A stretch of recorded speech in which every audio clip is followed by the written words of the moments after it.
Hello everybody, one and all. Morning, afternoon, evening, wherever you are. We are here, IFWL.net, LME Multiclass event, round 3 here at Spa-Francorchamps, in the middle of the Ardennes, and drivers out at the moment, getting some practice in. Practice has been going around for about 30 minutes or so, I believe, and you see majority hypercars, a few GT3s in there as well. And then there will be a 20-minute qualifying session with GT3s getting the first 10 minutes, hypercars getting the last of those 10 minutes, last of the 20 minutes, and a 1-hour race. And a bit of a special bit of weather. Rain for the race. That's going to be interesting to see how these drivers handle it. Rain existed at the Algarve for round 2. But now drivers can fully expect, and I believe this time wet tyres will definitely be put on cars and be the fastest tyre, not like last week's mixed conditions. 11 drivers currently in practice at the moment, with 7 hypercars and 4 GT3s. Okay, so let's have a look at what the current standings are looking like at the moment.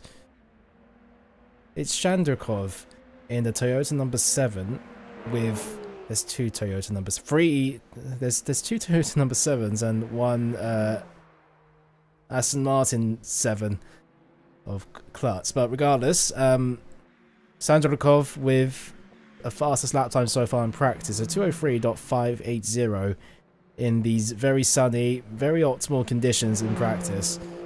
Arkina in the other Toyota, 3/10 further back in the leaderboard. Then Felix Al-Shaif, last week's the first round race winner, podium finisher in round 2. He currently leads the Drivers' Championship, the 51 Ferrari driver. So hopefully, he believes that he can stay on top.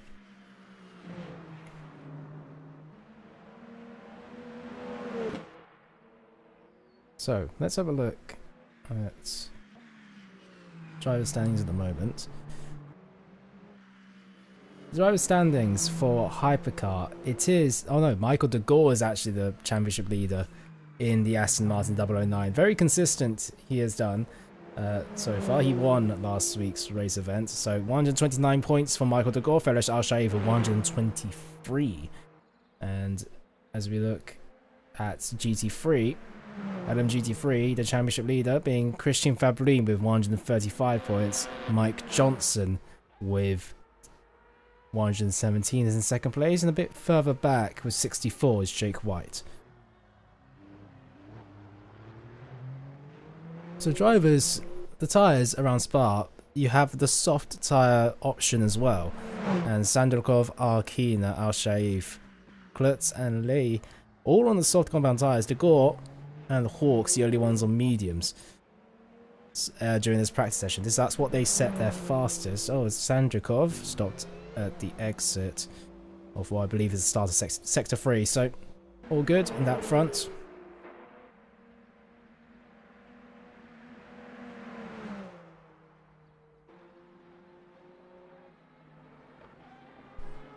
It's going to be an interesting event, this. And let's see how everybody does.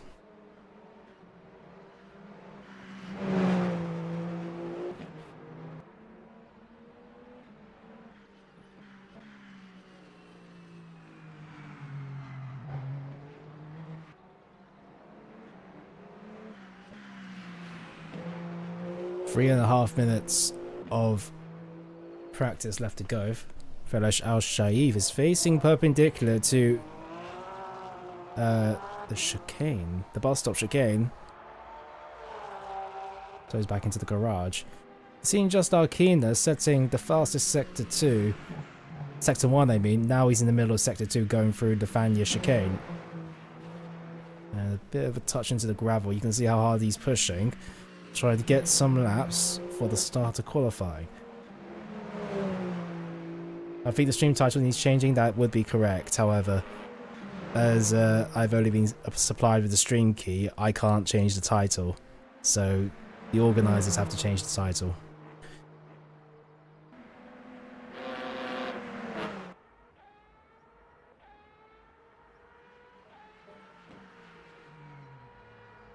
Yeah, all good.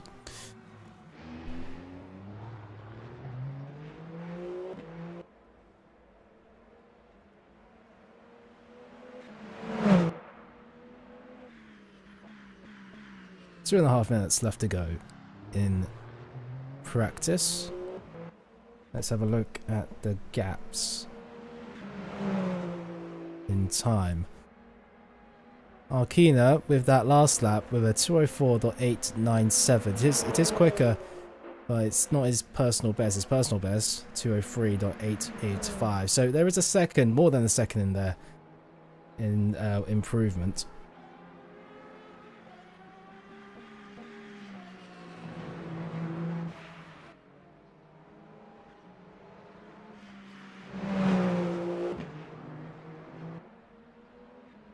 So in terms of forecast for both qualifying and the race, it should be a dry qualifying. I believe a bit of mix of clouds and sunny conditions. And for the race, the majority of it, the majority of the 1 hour looks to be a decent amount of rain, heavy rain, enough to put on the wet tyres.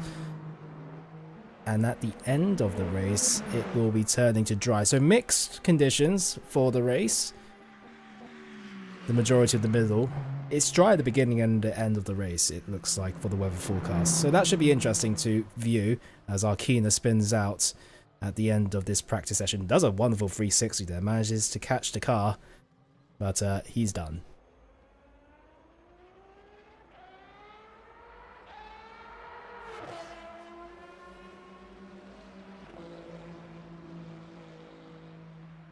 And let's have a look at the other drivers on the grid. So Sandrikov, there's 2 Toyota number 7s, that might get a bit complicated. But regardless, oh, and also in the number 7 Aston Martin of Klutz.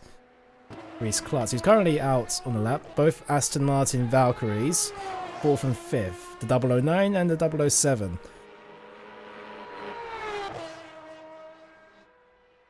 Klutz on a low amount of virtual energy. That means he's on a qualifying attempt, lap attempt.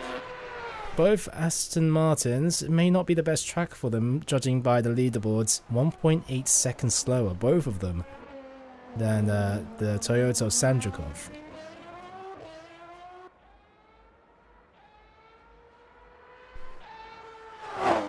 Klutz comes across the line, he gets ahead of his teammates of De Gore, a 204.826. And that is the end of practice. 0, 0, and 0. We'll be first viewing GT3s at the start of this qualifying session, and then the hypercars. 10 minutes each.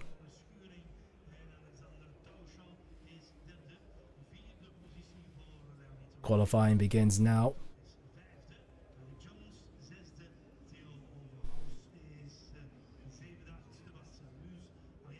It's 4 GT3s that we have in qualifying. So far, it's Alex Egan, the first car out of the pits. Cloudy for this qualifying session. Probably the best conditions. Actually, no, I lie. Was going to say that if it was a high enough temperature, but it doesn't look like it. Egan in the McLaren comes out of the pits, followed up by the Porsche of Christian Fabrin driving for NWR. Jake White in the Ferrari follows him out, and then Mike Johnson, second place in the Drivers' Championship behind Christian Fabrin, the last car coming out of the pit lane.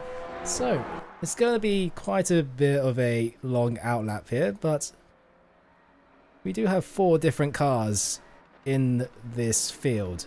Porsche, the Ferrari, the Lexus, and the McLaren. Now, which car best suits this very classic track? A mix or combination of GT3 and Spa is a well-known combination, perhaps some may argue a too common combination.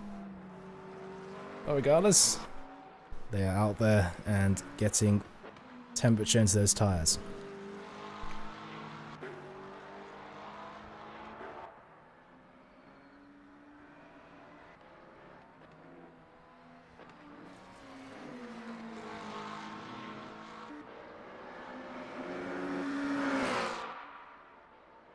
we look at the virtual energy, it looks like Christian Fabrim has committed, even though that says 100% virtual energy.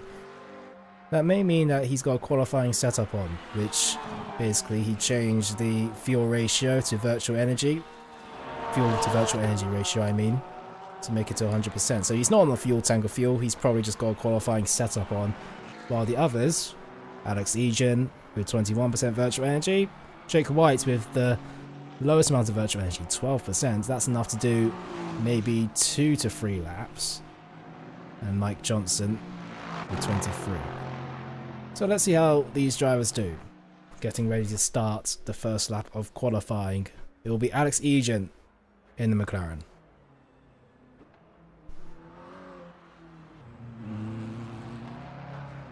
Let's go on board with the McLaren as he heads into La Source. The first corner, braking hard just before that white advertisement board. And trying to get the best exit possible because it's basically a long straight from here to Le Com with Origin Radio in between, which is a lift-off in qualifying. Oh, he's committed to that very heavily. The tyre's squealing.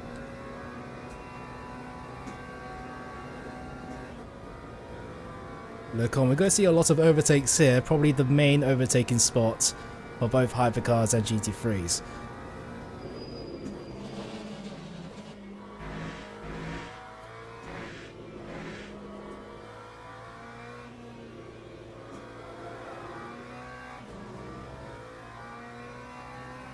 And heading down to Rivage. It's a downhill off camber right-hander. Seems to go on forever, and immediately you're met with Jackie X corner, formerly known as No Name.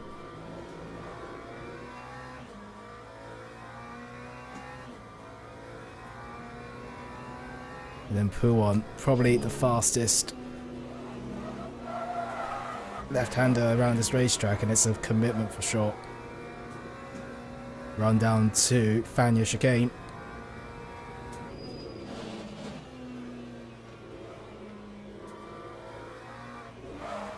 Oh, and it's a bit of a squeal for the tyres for the McLaren. Let's go hamper his first attempt a little bit, but he has more than enough time to go for another lap. Coming in sector 2, and a bit of a overstep from the rear down towards Blanchimont. I think the weather is going to catch a fair few out, and only 16 tyres allocated for each race. Interesting to see how the grid plays it. Very true. Rain is going to play a huge part in this hour-long race, as the McLaren brakes hard for the bus stop chicane. And taking it very cautiously.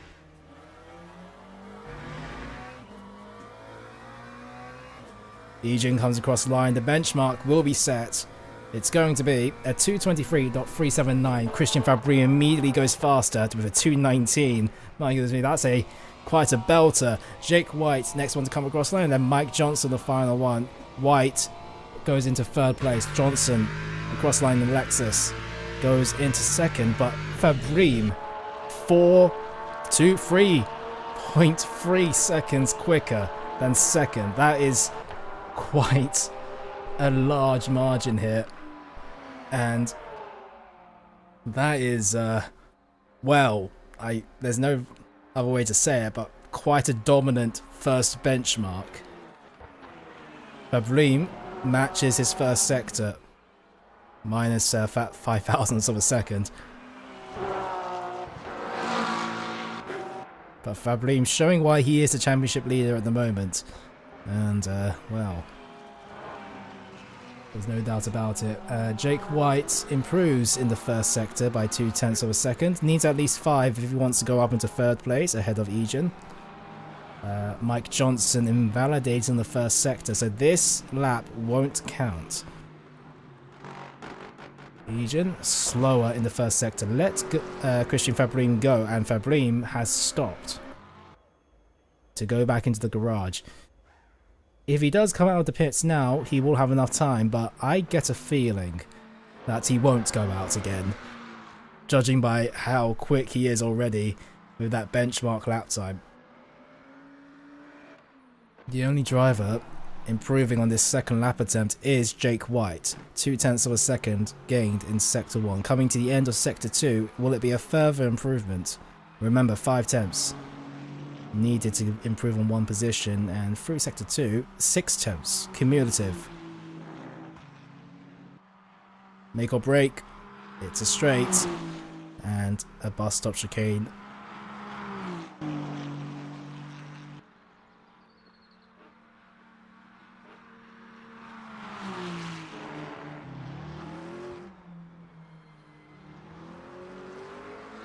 We've got under 3 minutes left to go of GT3 qualifying, and then hypercars will be allowed to go out for their out laps. Jake White comes across the line, and it looks to be an improvement. And it will be enough to go from not only just third, but up into second place. Mike Johnson, remember, he invalidated. He can go again for one final lap attempt. But Jake White, yellow flags because he stopped at the middle of turn 1, so he's done for qualifying. Mike Johnson and Alex Egan, this will be their final lap to improve. Egan needs 6 tenths to go up into second, 3 tenths to beat third. Johnson needs 3 tenths to beat out White.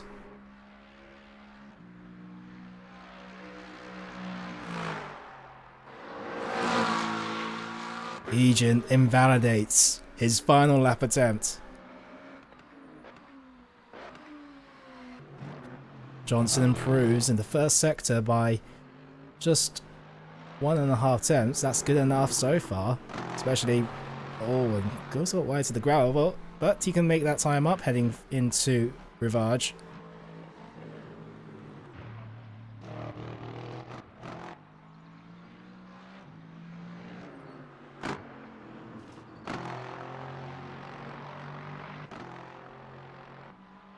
He's the only driver out on track that can improve.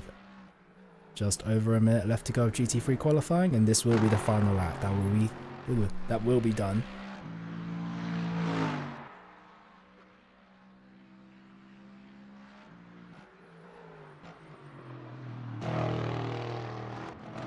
Through Fania.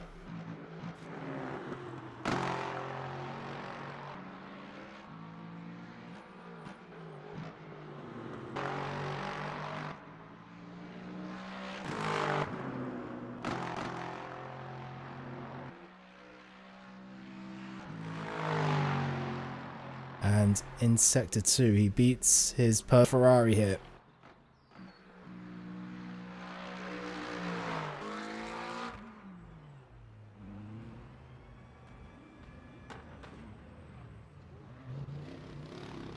And into the final corner. And into the final corners. And he's a bit wide at the exit of the bus stop chicane. But will the personal best that he got in Sector 1, Sector 2 be enough? He's stopped.